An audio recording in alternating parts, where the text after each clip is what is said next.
ये जो बुर्ज खलीफा का सबसे ऊपर का स्टील पाइप है, ये आपको कितना बड़ा लग रहा है? 10 फीट, 20 फीट या फिर 50 फीट? दोस्तों, ये सिर्फ इतना सा बुर्ज खलीफा का हिस्सा ही 136 मीटर का है और सिर्फ उतने हिस्से का वजन ही 300 टन से भी ज्यादा है। सन 2008 में दुबई में कोई क्रेन तक नहीं थी जो इतना ऊपर इतने वजनदार पाइप को ले जा सके। अब कैसे इंजीनियर्स इस मोटे पाइप को ऊपर लेकर गए? इसके अलावा स्टील पाइप के ऊपर ये कुछ डिवाइस लगा है, ये किस काम आता है? कैसे ये डिवाइस पिछले 13 सालों से दुबई को बचा रहा है? सबसे पहले तो आप ये जान लीजिए कि ये ऊपरी हिस्सा किस काम आता है। इस स्टील पाइप का कोई तो काम होगा।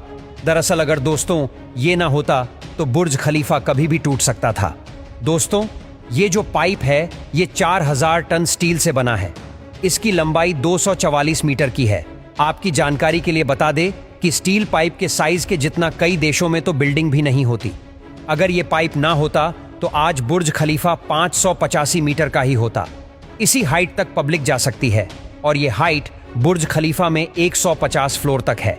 इसके ऊपर से ही ये स्टील का पाइप है जिसमें 150 से लेकर 159 तक के फ्लोर्स है।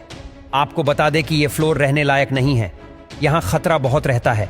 तेज हवा जब चलती है तो ये ऊपरी हिस्सा 6 फीट तक इधर उधर होता है और ऊपरी हिस्से का इतना हिलना ये कोई इंजीनियर्स की गलती नहीं बल्कि ये बुर्ज खलीफा की खासियत है। दरअसल ये 200 किलोमीटर प्रति घंटा की रफ्तार से चलने वाली हवाओं को ऊपरी हिस्सा ऑब्जॉर्ब करके बाकी के फ्लोर्स को एकदम सेफ रखता है। अमेरिकन इंजीनियर विलियम बेकर ने इसके डिजाइन को बनाया था और इनके डिजाइन के मुताबिक ये हवाओं को रोकता ही नहीं बल्कि कंफ्यूज भी करता है। बुर्ज खलीफा के ये जो 154 फ्लोर्स है वो बटर्स वॉल के सहारे खड़े हैं और बाकी के बचे हुए ऊपर के फ्लोर स्टील के सहारे खड़े हैं। अब अगर ये स्टील ना होती तो ऊपर के माले हिलने पर कंक्रीट में क्रैक्स जरूर आ जाते और बाकी के सारे फ्लोर्स बर्बाद हो जाते और इसीलिए ऊपर से इसे स्टील से बनाया गया है। इसके अलावा आप यकीन नहीं करेंगे कि बुर्ज खलीफा के टॉप पर लगा ये डिवाइस दुबई को पिछले 13 सालों से बचा रहा है। दरअसल इंजीनियरिंग भाषा में इसे लाइटिंग अरेस्टर कहते हैं। इस डिवाइस में एक छोटा सा सेंसर है जो बादलों में मौजूद एक्टिव चार्ज को डिटेक्ट करता है।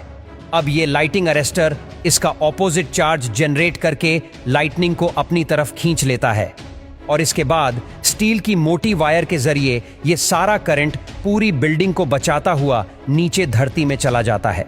18 से 20 बार इस डिवाइस ने बिजली से दुबई को बचाया है। जब भी इस डिवाइस में लाइटनिंग स्ट्राइक होती है तो इसका बैटरी हर बार चेंज करना पड़ता है और चेंज करने के लिए एक वर्कर को ऊपर टॉप पर भेजा जाता है।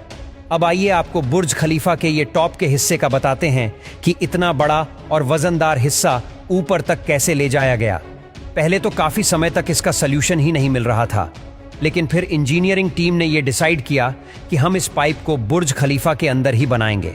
उन्होंने छोटे छोटे हिस्सों में इस रोड को बनाया और ऐसे एक एक हिस्सा ऊपर ले जाया गया और इसके बाद जाकर इस स्टील के पाइप को असेंबल किया गया।